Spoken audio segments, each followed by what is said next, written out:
ఎట్టకేలకు బాపట్ల సూర్యలంక బీచ్ తెరుచుకుంది. అర్ధరాత్రి ఉన్నత అధికారుల ఆదేశాల మేరకు బాపట్ల సూర్యలంక బీచ్ తాళాలు తొలగించారు. దీంతో పర్యాటకులలో ఉత్సాహం మొదలైంది. కార్తీక మాసం కావడంతో పర్యాటకులు, భక్తులు సముద్ర స్నానాలకు అధిక సంఖ్యలో వచ్చే అవకాశం ఉంది. స్నానాలు ఆచరించడానికి వచ్చే పర్యాటకులకు, భక్తులకు బాపట్ల రూరల్ సీఐ శ్రీనివాసరావు పలు సూచనలు చేశారు.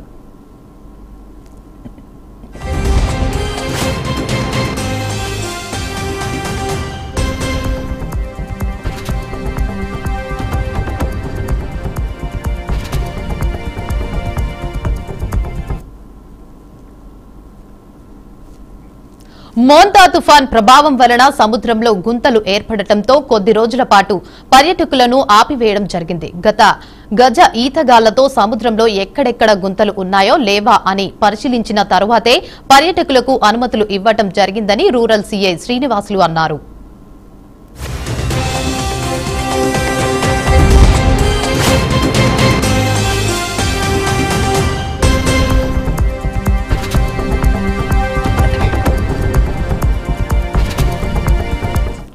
ఉన్నతాధికారులు ఆదేశాల మేరకు ఈ రోజు ఓపెన్ చేస్తున్నాము.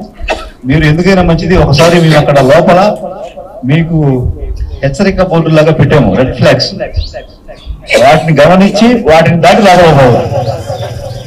అలాగే మీకు బీచ్ ఒడ్డు నుంచి మేము అనౌన్స్మెంట్ ఇస్తా ఉంటాము, పైనుంచి అబ్జర్వ్ చేస్తూ. అది కొంచెం గమనిస్తా ఉన్నాం. ఎందుకంటే అక్కడక్కడ కొంటలు ఉన్నాయి, అవి లేవని చెక్ చేసిన తర్వాత వెలువ వేస్తున్నాము. పొరపాటున ఏర్పడి ఉంటే ఆ లోపల పోవద్దు. సింబల్ ఉంటారో ఒక ఎల్లో కలర్ డ్రెస్ వేసుకొని వాళ్ళు స్విమ్మర్స్, గజెత్తగాళ్ళు, మీ సేఫ్టీ కోసం ఏర్పాటు చేయబడిన వాళ్ళు కూడా అప్పుడప్పుడు మీకు హెచ్చరికలు విజిల్ ద్వారా తెలియపరుస్తూ ఉంటారు. ఉత్సాహంతో అత్యుత్సాహంతో లోపల పోకుండా ఈత మాత్రం చేయొద్దు, స్నానాలు చేయండి, ఎంజాయ్ చేయండి, అంతేగాని ప్రాణాలు తెచ్చుకోవద్దు. దయచేసి మా కోఆపరేట్ చేయండి. క్షేమంగా ఎలా వచ్చారో తిరిగి అలా వెళ్ళాలి మీరందరూ కూడా, అది మేమందరం కోరుకుంటున్నాము. ఉన్నతాధికారులు ఆదేశాల మేరకు ఈ రోజు ఓపెన్ చేస్తున్నాము.